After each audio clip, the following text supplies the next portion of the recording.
I hope you've all enjoyed this year's event as much as I have.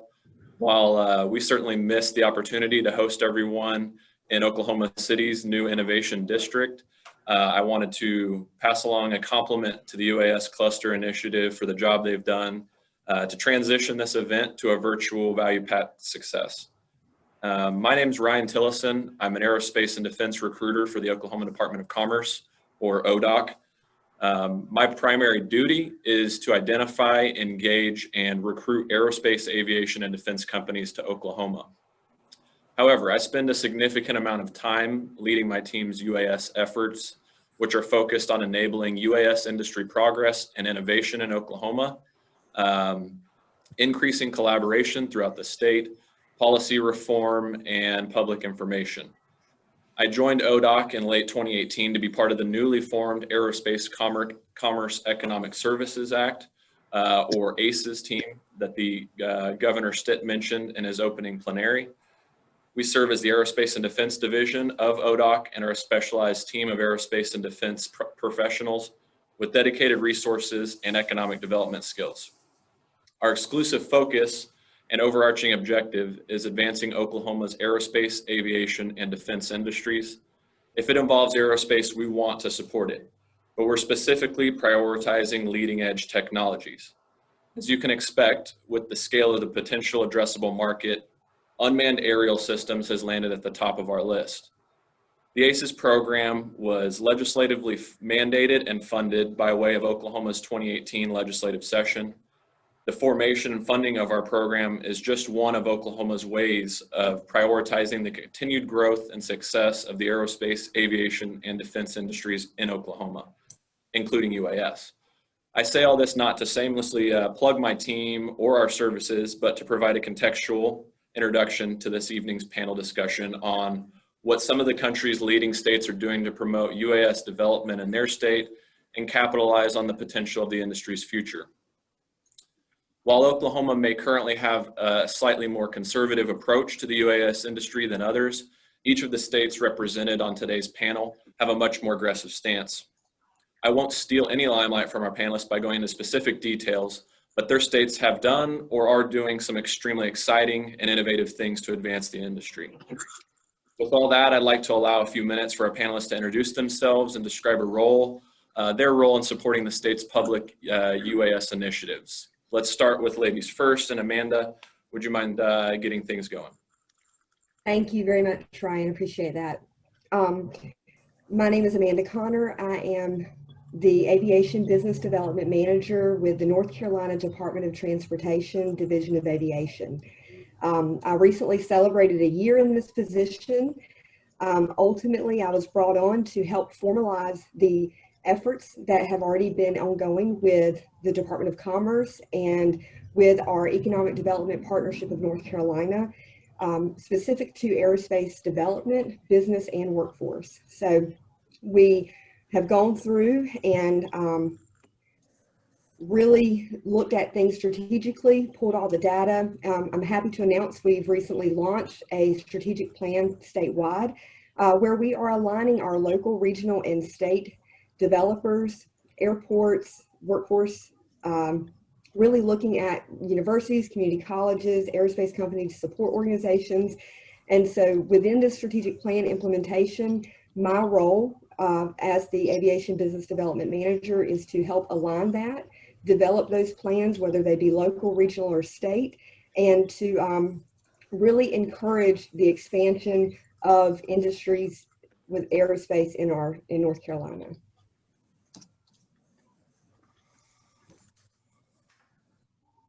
Thank you, Amanda. Mark with New York, would you mind following that up?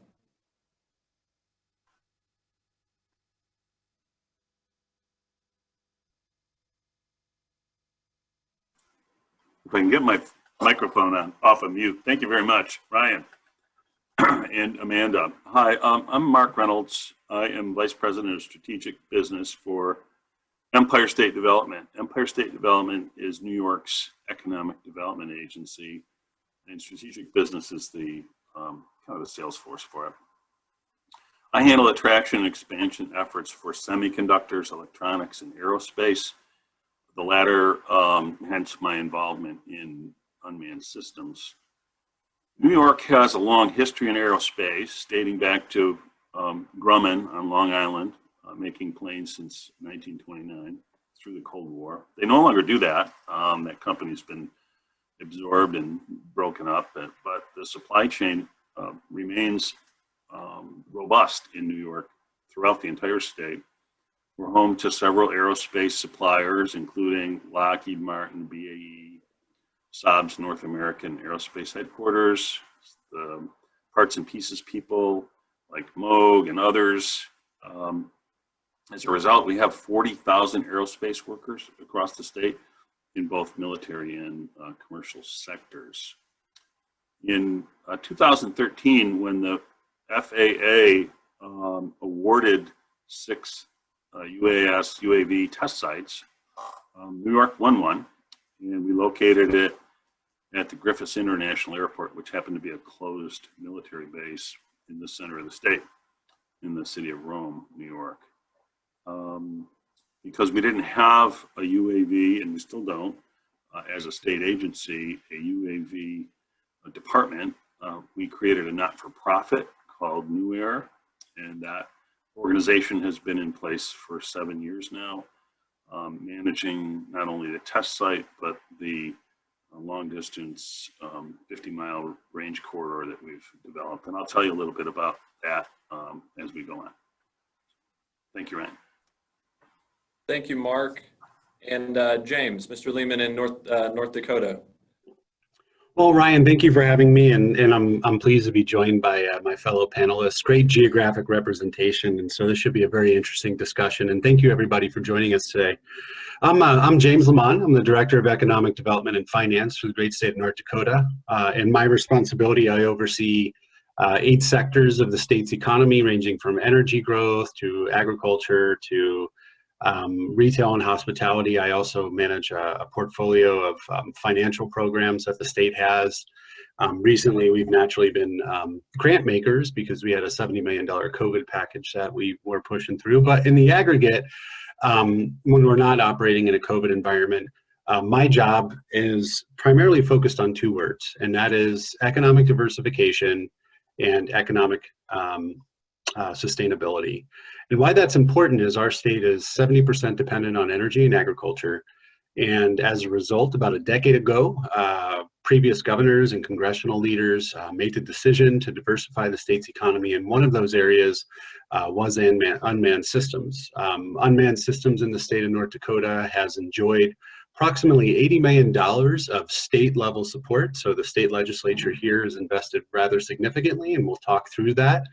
That transcends into R&D, infrastructure, private sector capital matches, you kind of name it. We've got that capability in place. We support both the commercial side of the house, so our agricultural, precision agricultural, as well as our energy industries have benefited tremendously from the commercialization of new intellectual property in our state. Simultaneously, we support the U.S. military, the U.S. Air Force primarily, outside of Grand Forks, where we have the nation's only public-private partnership co-located military and civilian installation that supports the Global Hawk intelligence, surveillance, and reconnaissance mission. So over the last decade or so, the state of North Dakota has seen approximately 20% year-over-year growth in this space. It's also helped us attract other industries. For example, the world's largest innovation platform created an agricultural technology center here in North Dakota, where we've been capable over the last decade, and I'm not exaggerating with these numbers, of attracting well in excess of several $100 million in terms of private infrastructure investments, new job creation, and that doesn't include the military expenditures here. So the state of North Dakota is going bold. We've seen some tremendous investments in infrastructure, subject matter expertise through our test site, like New York, and North Carolina, we were awarded, and I think Ohio too, one of the pilots. But going into the next legislative session, we are going to leverage this momentum, continue that diversification and growth, and we're going bold. This is what we see as one small part of the state's future, and it underwrites a lot of unique capabilities, both in the commercial space, and obviously it supports the national security mission. So again, I'm really pleased to be here, and thank you for having me. Thank you, James. And Fred, finally, with Ohio, would you mind wrapping up introductions for us? Yeah, best for last, right? Fred Judson, Director of the Unmanned Aircraft Systems Center. Located in Springfield, we are actually located under the Ohio Department of Transportation. We were formed in 2013. We did go for a FAA Test Center designation. We did not receive that, but what that caused us to do is just pivot inward and promote unmanned aircraft technologies within the state, whether that's through streamlining government for the use of the small unmanned aircraft or operating infrastructure to enable the larger aircraft, whether that be for logistic platforms or for the movement of people, which is what we're focused on now. So we have been currently funded at $1.5 million promoting these technologies. So our name is the UAS Center, though we are supporting all advanced air mobility technologies, whether that's optionally piloted or manned aircraft as well. Currently, we have several different efforts moving forward. One's called Sky Vision, which some of you probably have heard of. And that's a partnership with Wright-Patterson Air Force Base through Air Force Research Labs, where the state of Ohio and Air Force Research Labs invested in technology to help with ground-based detect and avoid, ensuring that unmanned aircraft, no matter what size, would be able to not collide with manned aircraft. That being said, you know, through that technology, we're supporting all mission types of UAS, from smalls to logistic type operations to the movement of people in using that asset. We did carry forward a statewide, we're working with a statewide unmanned aircraft traffic management effort along one of our smart corridors. And not only are we looking at deconflicting airspace for the small unmanned aircraft, but also the integration into the ground piece. One important part that I did not mention, the Ohio UAS Center is located under Drive, Ohio, which is focused on all forms of mobility and automation.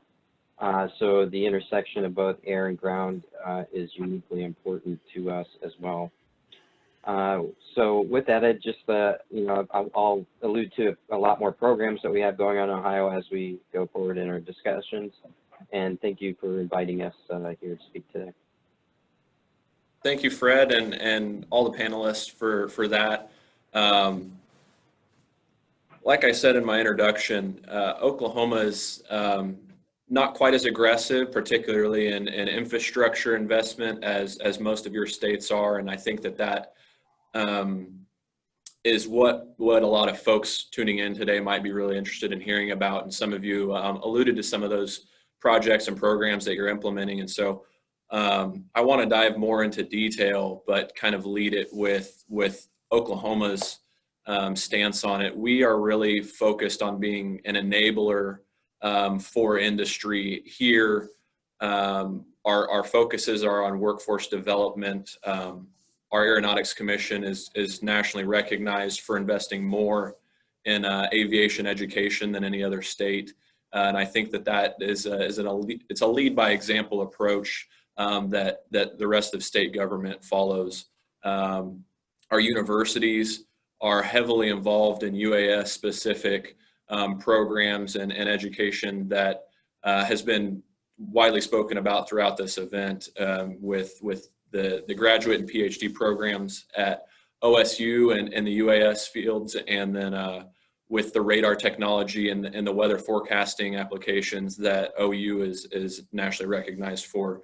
We're leveraging those resources and that expertise to attract and recruit UAS to the state. And besides that, we've got several performance-based incentive programs that are standard across the board. There's state statute. There's no real negotiation on it, but if you're here and you're bringing jobs and investment to the state as you know, a new UAS company would, that's certainly available. And so we kind of have an enabling approach, if you will, through workforce development and statewide incentives. And so my first question to you guys would just kind of be to dive more into detail with the public initiatives that you guys started to kind of dive into throughout your introductions.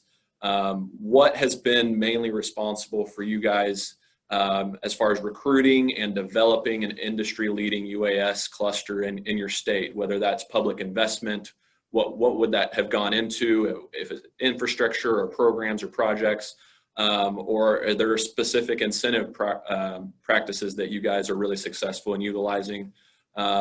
Start wherever, or let's actually just follow maybe the same order the introductions went in to keep things a little bit more organized. And by any means, if you guys have a question for myself or one of the others throughout this, feel free to chime in. We want this to be an open discussion. So Amanda, if you want to kick off, we'll start with you there. Thank you. I know it goes without saying that North Carolina is recognized as first in flight. And so hats off to Ohio for the engineering, the Wright brothers with the engineering, but ultimately, it really speaks for itself in being a true economic development story. The engineering was elsewhere, and in order to do business, they came to North Carolina for those perfect conditions to have that first flight. So taking that and moving into an emerging technology, our leadership really took things in the initial phase of in 2011, where FAA initiated UAS and integrating it into their systems by developing a task force and looking into the technology as to how it could provide opportunity and benefit to the state of North Carolina, seeing that it would be significant. Our UAS program was established. I'm sure a lot of you have probably worked very closely with Basil Yap. We contracted with Basil to launch that UAS program. And, very early on, we had legislation supporting by funding, and then, of course, the safety of use within our state. So making sure that that alignment there was for policy and integrating that technology. Looking at the nation's first system for UAS permitting program, and to my knowledge, the only state that currently has one. Really opening the door for public engagement and outreach, spreading how drones could be utilized, not just within specific aviation use, but also, across multiple industry sectors. And so really integrating that in across the board there, looking at the IPP and honestly, the successes that we've had with it, being able to develop the amazing team that we have. We have currently 4 operations that are routine in North Carolina from that IPP. Just as recently, I believe as yesterday, Flytrex announced that they are now delivering in partnership with Walmart in Fayetteville, North Carolina. And so really excited to see those operations taking place. Looking at what we've been able to do for the emergency management side, establishing statewide initiatives for the hurricane response in collaboration with various partners, whether that be industry or other agencies. We can talk all day long about some of the generalities of North Carolina being, #1 best state for business and, the climate for that, but really honing in on UAS specific, having the research triangle, the technology there, looking at the research being done by Greensboro A&T, flight schools, a lot with Elizabeth City State University. It really does carry us from the coast to the mountains in North Carolina with being able to utilize this technology. We have recently hired a permanent UAS program manager into the position, Ben Spain. He has a background with military pilot and operational experience coming from Precision Hawk, one of our largest UAS companies. And, being a national leader in what they do with the services they provide, and him being able to bring that to our team for further development. Going back into your public initiatives, I know that there are things within regulatory environment that a lot of times will outpace. Your technologies will outpace the regulatory environment. But with us working hand in hand collaboratively, not just with commerce or our EDP&C recruiting companies, but making sure that once they're there, we provide the resources necessary for them to not only sustain their business, but to grow that business. And doing that with legislative support and funding has really given us the leverage for being first in a lot of different things for UAS. So in a nutshell, but for a lot of the things that I obviously can't expand upon, don't want to take everyone's time, I have put several documents in a folder for you guys to look through. And that can be found back on the panel page. Is that correct, Amanda? Yeah, okay. So for everyone tuning in, if you'd like to see some of those documents Amanda has loaded, if you go back to your agenda and click on this panel again, there's the little section to the right that says questions, polls, files. Where it says files, there's some preloaded documents you can find that she has left there if you'd like more information, it sounds like. So Amanda, thanks, and congratulations on the Walmart announcement. I know there'll be a lot of eyes on North Carolina and Walmart's performance throughout that program. So, Mark, go ahead, follow that up if you would mind. Yeah, thank you. So I mentioned in 2013, Griffiths International Airport was named one of the 6 FAA test sites. That was really our first foray into an organized effort to attract the UAV industry.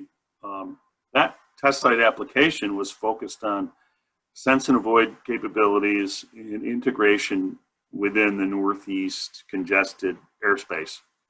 We partnered with Massachusetts on that application, so we have test ranges over by Cape Cod, over the ocean, as well as we developed a 50-mile test corridor that runs from Rome, New York, which is in the center of the state, about 250 miles northwest of New York City, if you're not familiar with the state geography, 50 miles west towards Syracuse, and up to Oswego, New York, out over Lake Ontario. That's a $30 million state investment in radar and communication equipment so that we can do beyond visual line of sight testing over rural, urban, interstate highway, utilities, farm, organized ag land, and a variety of other land uses. Recently, we have invested $9 million in an indoor UAV test site at the Griffiths test site, which is a abandoned, redeveloped Air Force base. That's called Skydome. Their focus is on radiation resistance, whereby we can simulate cyber attacks, GPS jamming, and the like. That was a partnership with the state and the county government. The state put $9 million in. I think the county put $5 million in, and the county is building it and they own it. We also have another key investment, and that is in the support of startups. So we created a program called Genius New York, which we think is the largest UAS accelerator in the world, whereby we grant $1 million every year to one startup company with promising technological and business prospects, along with 4 runner-up companies, which each get $500,000.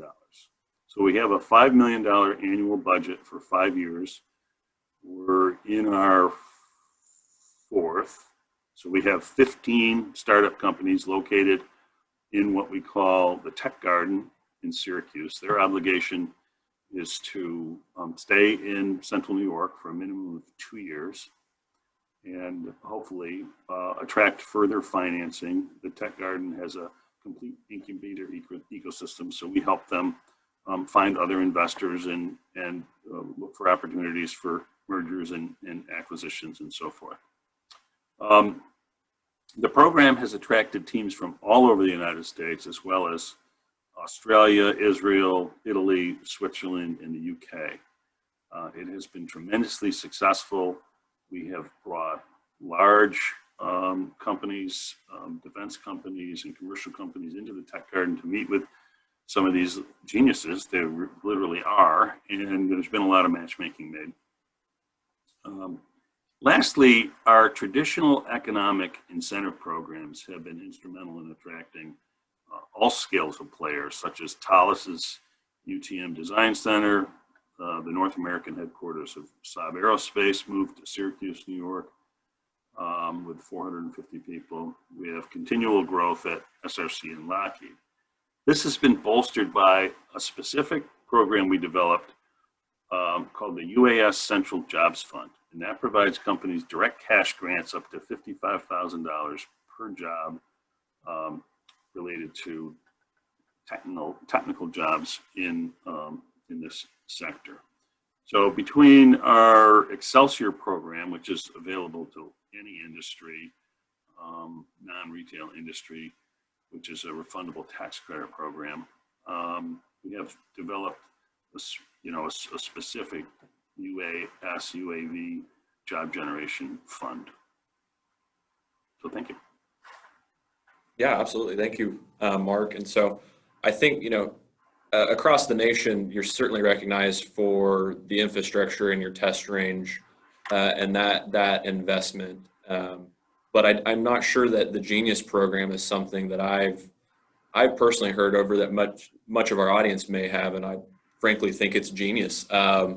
That's something that I talked about the enabling and the workforce development approach that we've got here, and that's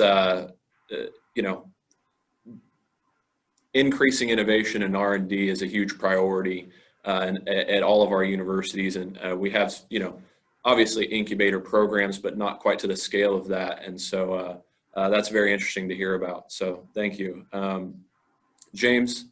In North Dakota, I know you guys have got quite a bit going on up there. Do you care to share any of that? Yeah, absolutely, Ryan. So infrastructurally, I think the state of North Dakota is among the top tier with respect to the vision that's been implemented over the last decade.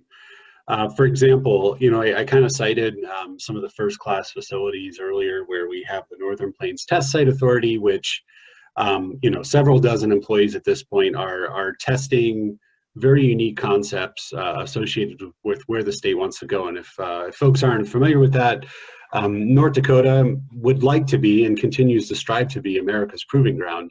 That comes with the, come here, fly here, test here, evaluate here, commercialize here mantra, because we want all of these things to continue happening here. Fortunately, we have open skies for that. We've made the requisite investments in infrastructure. Having that on the Grand Forks Air Force installation, having that co-located private sector element that feeds into the radar system has really helped accelerate both commercial and military grade investments within our unmanned systems sector.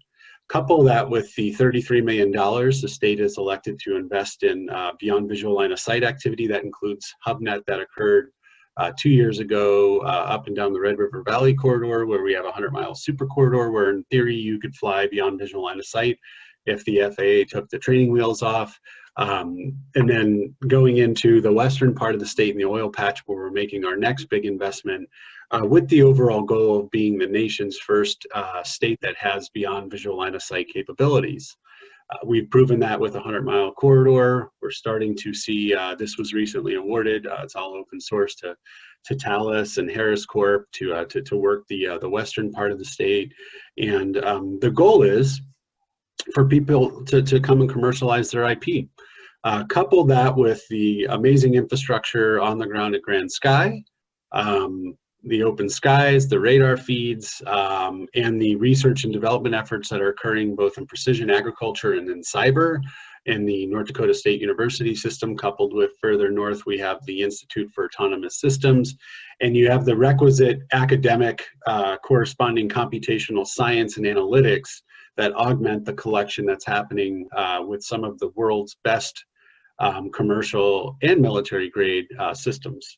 A good example would be we recently commercialized 3 Global Hawks. They're now called Phoenix, and these aircraft are providing amazing capabilities to folks for a variety of use cases. Lastly, within sort of the infrastructural perspective, while all this is happening, the world's largest innovation platform, it's an $8 billion innovation platform, opened up their first ag tech accelerator here in North Dakota, utilizing elements from mobility tech that we are seeing in Germany. And frankly, we're just amazed by the fact that from a beyond visual line of sight perspective, using this infrastructure, we've had 1,120 flight hours year to date from Grand Sky alone. So all of this infrastructure, the subject matter expertise, the use cases are all coming together, and now we're really starting to get a tremendous amount of federal contracts in the UTM space as well as counter UAS space, because that's where the federal government is heading. On the commercial side, you know, every state on this call is going to tell you they have, you know, the #1 business environment or #3 or whatever. But the, you know, what I'm gonna tell you is we've created more or less a catered approach or a concierge approach to this specific industry. For example, we are the only state in the country that has a central bank. Believe it or not, the state actually owns a $7 billion bank. And as a result of that, companies, UAS companies, which qualify for what's called the primary sector designation, can in theory get zero interest loans because the interest is absorbed by either the bank or communities across the state. Couple that with the North Dakota Development Fund for startups that need venture, and the fact that we have that private sector entity here in Plug and Play that literally imports 40 startups a year from around the world. Basically big companies like your Northrops or your John Deere Electronics or like Microsofts of the world. They explain, hey, I've got these problems I need to solve, I have these use cases, and this global institution sources that intellectual capital and IP and brings them here to co-locate with industry. So while they're learning from the best during that acceleration period, they're able to access funds from that central bank. They're able to qualify for North Dakota Development Fund products.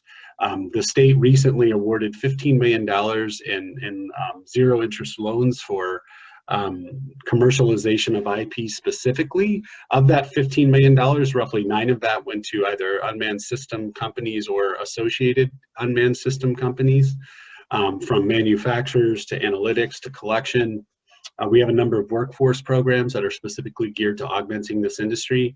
And then also with all of that infrastructure and those unique programs that are specifically established for unmanned systems companies, once you're certified primary sector, you're actually eligible for up to 8 years of tax-free work here. So you could come here, fly here, test here, all sort of with amazing government programs, but at the same time, the private sector's here, the venture community's here at all stages of the life cycle. So if you're pre-seed, seed, Series A, B, C, doesn't matter. We have a private sector financial solution for that.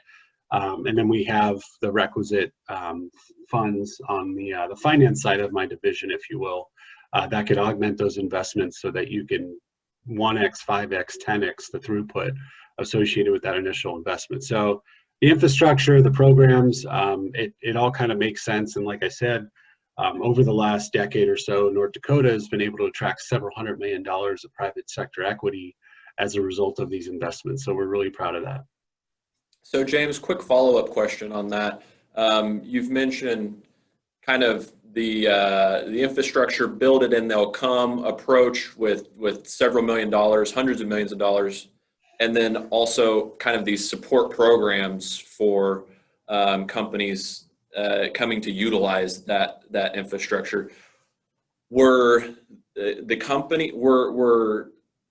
programs in place as a support activity prior to, you know, all of this CapEx from the state public funding going in, or was it more of a response on behalf of the state to serve, you know, an influx of business because of this investment? So like the tax-free element, the primary sector designation, the North Dakota Development Fund, the products with Central, our North Dakota State Bank, those existed, but within the framework of what's considered primary sector, unmanned systems was one of those targets. That said, the state, with some highly visionary leadership, made the appropriate investments in, it kind of started with the Test Site Authority in Grand Sky, and it evolved from there. I mean, we built it, and Northrop and General Atomics, and came and started adding to the infrastructure to co-locate with the Air Force, and then simultaneously, the precision agriculture was taking off with the test site folks, the subject matter experts that were commercializing IP or helping farmers and whomever that were utilizing these assets. And then from there, a number of programs were developed in mind. It goes back to those two words I mentioned during my intro for resilience and diversification. And so whether it's unmanned systems, manufacturing, we have a rapidly growing biotech cluster, just like with UAS. These types of industries tend to leverage the same programs, very similar programs. So we've been able to create these pots of money that more or less meet the need, kill three birds with one stone sort of concept. And so that's naturally where we're evolving into. And since we've seen a tremendous return on investment, and we have a very, you mentioned the word conservative earlier, we have a highly conservative legislature here in North Dakota. In fact, it's 83% of the seats are Republican, and with a very heavy libertarian bent within that Republican Party here in North Dakota. And they see the value in it, they see the return on investment, and that's why they continue to not be apprehensive about making those investments. That's the beauty of it. They're a very rational group that sits down, looks at the economic impact. And like I said earlier, I mean, 20% year-over-year growth, not including what we've seen at Grand Sky, meaning we've got startups galore that are coming here that are augmented by those private sector investments. And as a result, this conservative legislature sees that, and they want more of it. The folks that own the Grand Sky Park have done a fabulous job educating legislators, meaning they host 1 or 2 events a year. They come out, they see, arguably with the exception of the Microsoft campus, we also have the second largest Microsoft campus in the country here in Fargo. And when they see the high-tech facilities associated with what that's brought, as well as the $80,000, $90,000 jobs, they want more of it. And so that's what you're starting to see now. Gotcha. Great. Real quick, it looks like Sally and some other folks are sharing several links in the chat for you guys to reference as topics are addressed. Just wanted to bring your attention to that. Also, I think everyone's behaving well, but if you can all just stay muted with the cameras off, that would be fantastic. We will have a Q&A, at which point you're welcome to ask questions by turning your camera on and your microphone on and coming up on camera to ask those questions. You're also more than welcome to chat, put questions in the chat throughout the rest of the panel. So with that being said, we'll go ahead and move on to Fred. If you remember the question still. I do. Okay. But first, I'd like to thank all the other states represented, because without the competition between the states, my job would be so much harder. So, great point. North Carolina, I know first in flight, at least we're the birthplace of aviation. So, but I can't tell you how many times I've worked with Basil and continue to work with Basil and your group, and I always look to you guys for guidance, and always love sharing ideas and perspectives. I have heard of the Genius program in New York, and that does help us out. I reference that constantly whenever we talk to our economic development arm, and that definitely helps us out too. And in North Dakota, your infrastructure investments definitely helps us as well, trying to help facilitate whatever operations or that we would like to have happen. So I want to answer the question on 2 different perspectives. So since we are the Unmanned Aircraft Systems Center, we're located under the Department of Transportation. So our focus is not technically business development, but what we see as enabling new modes or enhanced modes of transportation. And a lot of common theme amongst this group is providing that infrastructure that whatever industry wants, they can use. We see it's adding resiliency to our transportation networks, and we also look at the potential of removing congestion on our existing ground transportation system. So I'm answering that on a Department of Transportation level and what my charge is. Now, one of the efforts that we're bearing a lot of fruit, I'm going to mention 2 of them. One is the partnership with Wright-Patterson Air Force Base and Air Force Research Labs and Sky Vision as one of those assets that we're operating to enable companies or industry to come in, or universities, academia, to come in and utilize to foster that R&D that every state is competing for. So operating infrastructure, whether that's in like our Sky Vision asset or in our UTM corridor, you know, it's our goals to provide that space that fosters those kind of activities.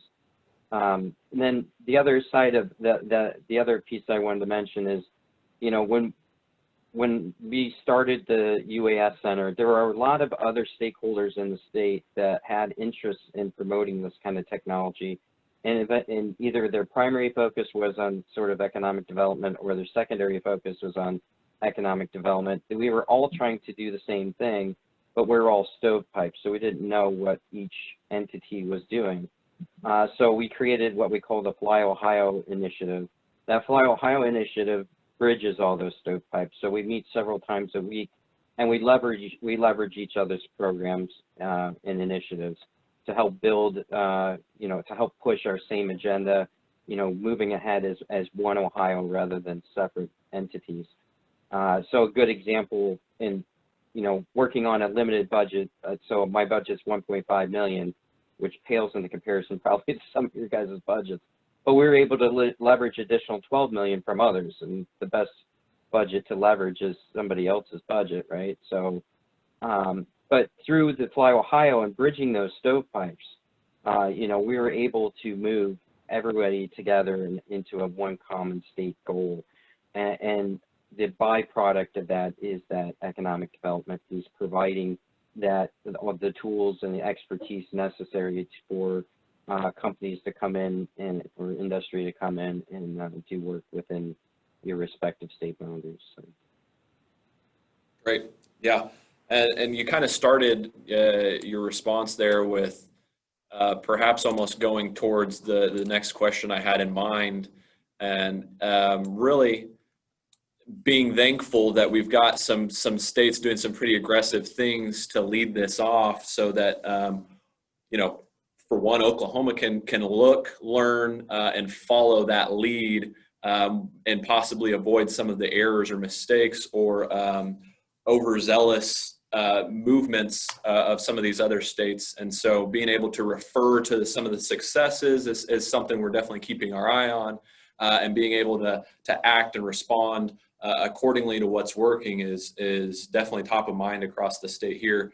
With that being said, to get all that going, really the name of the game in economic development terms is to identify an ROI on these public initiatives and investments, be able to, you know, boil that down into some hard data and demonstrate that to the right folks. And so I'd be curious to ask you all how you know, you've been able to accomplish that, and feel free to be as specific as possible, James, and you know, let us know what you're expecting to come of all of this as, you know, kind of leaders in the industry throughout the country. And we'll follow the same order. We do have about 15 or so more minutes before Q&A, if you want to just be cognizant of that as you work through the answers. Thank you. You know, ultimately, North Carolina, we have two primary focuses, looking at the safe drone integration and making sure that that's not just for the companies, but also for the citizens in our state. And so there's a lot of data that we have been able to collect through the IPP and other, you know, research areas in order to provide that information, which would help with that integration. Also looking at, you know, annual reports, trying to capture that economic impact.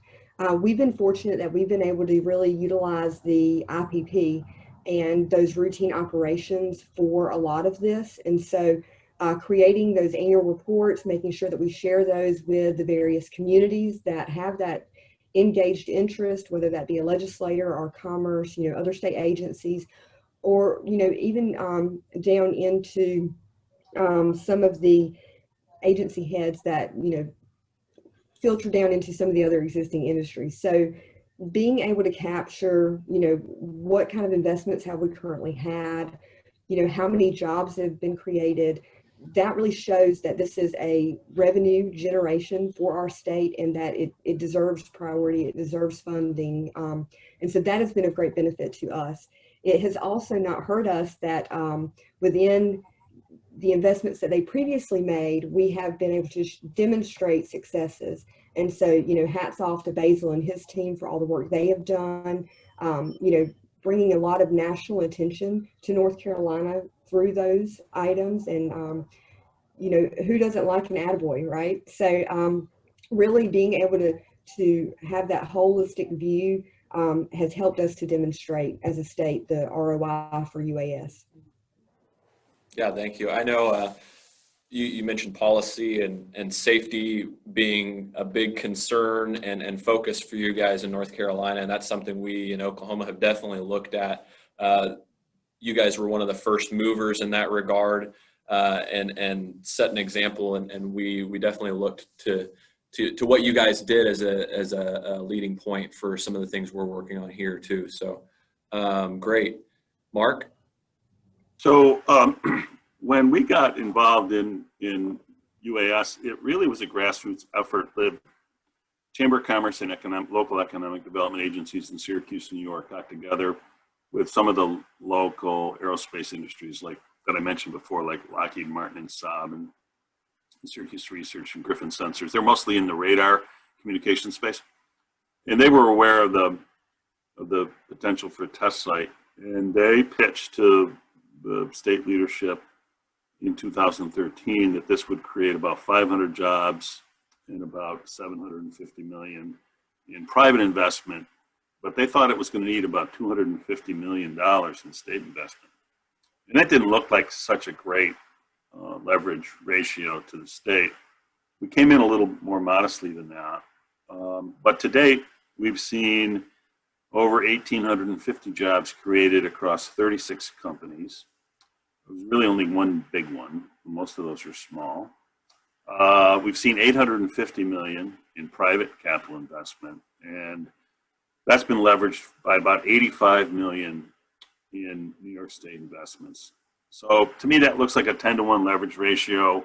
For any economic development project, and I think all my colleagues on this panel probably do this, but I don't know if the audience knows this.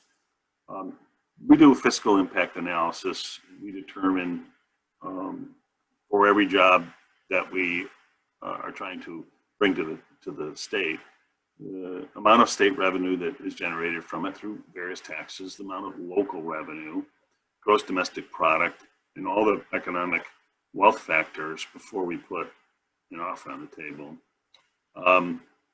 This particular effort into UAVs was not generated by any agency of the state that was seeking to solve any problems. It was really a local economic development program that once they proved it had value, the state embraced it. And so, you know, one of our challenges, maybe we can talk about that later, is, you know, getting other state agencies to participate more. But this is really a local and a private sector led operation from New York's perspective. Awesome.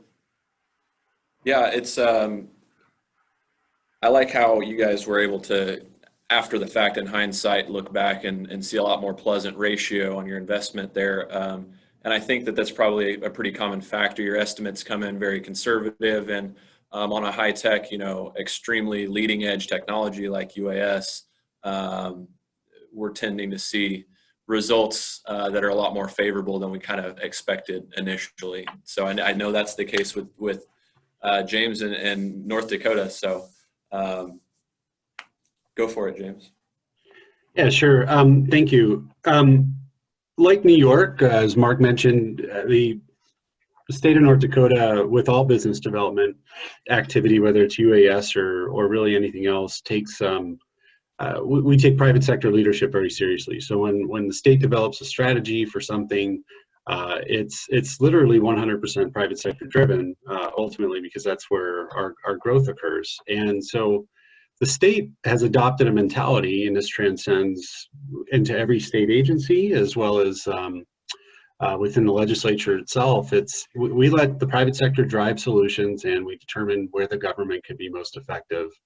It doesn't matter if it's the energy industry, the ag industry, UAS, et cetera. So as a result of that, several years ago, as we were looking to what could the next generation model look like, private sector leaders got together, identified what was necessary, and interestingly, of the 5 or so attributes they mentioned, it was pretty unanimous. Now, the ranking of it wasn't necessarily in terms of priority unanimous, but basically the 5 things they needed, from infrastructure to more effective programming to underwriting, additional infrastructure, funding efforts, et cetera. And so in the aggregate, the private sector drove it, the state adopted it and determined how we could best support that effort. Now, this was 10 years ago, this was 2 years ago, this is now going into the next session. And it's extremely important because when industry tells you what they need, then you know what you need to provide to support that growth and development. But what we've also found is one of the things that attracts the legislature and others to this is they can literally touch and feel the success associated with this initiative. So I mentioned earlier with Grand Sky, having them go and see that is pretty remarkable because you've got items or elements that support not only the Air Force, but NASA. And then now you're starting to see public sector use cases from flood control to other state agency requirements. In addition to all that, in the western part of the state, Western legislators as well as local leaders are seeing how drones are effectively supporting the energy industry, especially during a time when we're looking at mid-30s per barrel, and then with the North Dakota discount, it's really high 20s. So anything you can do to save money on the revenue or the expenditure side of the ledger is awesome. So from a public safety, from a commercialization perspective in our 2 biggest industries, energy and ag, legislators can touch and feel the difference associated with what their investments are making.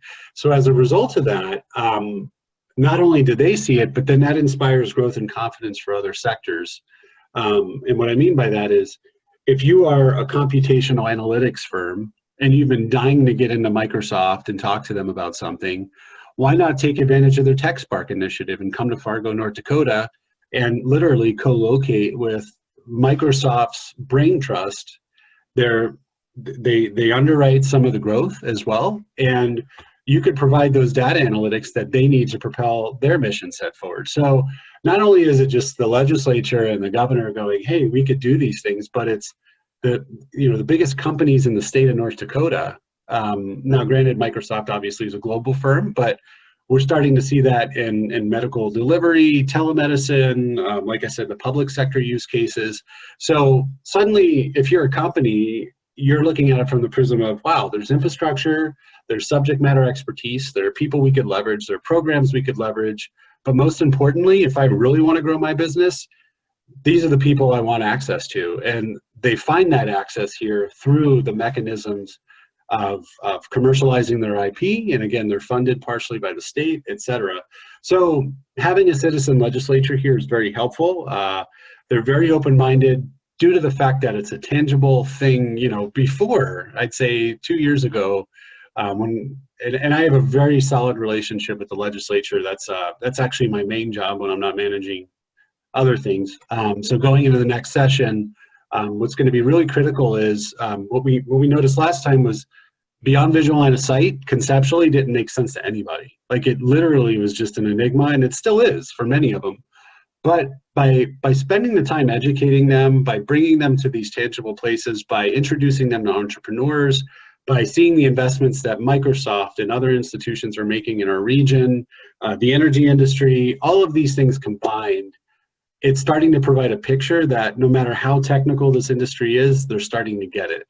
And when they get it and understand it, feel it, can touch it, they want more of it, they want to invest more in it. And it's no longer a question of me going to them and saying, because we deal with a subcommittee and appropriations, and saying to that subcommittee, hey, here's what I need to be successful, or what industry needs to be successful over the next several years. Now it's, what do you guys need to be more successful? And you're getting that from legislative leadership. And that buy-in is critical to the success of any state, in my opinion, because it's no longer me walking up with a tin cup or industry walking up with a tin cup. It's now, hey, we see this, we understand this, we want this. What can we do to support you? And I'm finding that in our interim committees, which we have every 3 months. I'm finding that in sessions that are being hosted throughout the state. And it's a pretty remarkable feeling to see the legislature as an enabler. Yeah, absolutely. We're in Oklahoma definitely following kind of that same path, and myself on the ACES team really prioritize opening up that communication between industry and you know, legislative officials, and then not only myself but across other state agencies. We are more and more trying to fuel that dialogue back and forth with industry and leaning on their expertise and their particular field, whether it's UAS or not, to get them in front of the legislation and demonstrate what it is they need and what they expect to get, you know, in return for that. So very cool. Fred, you want to go ahead and wrap up?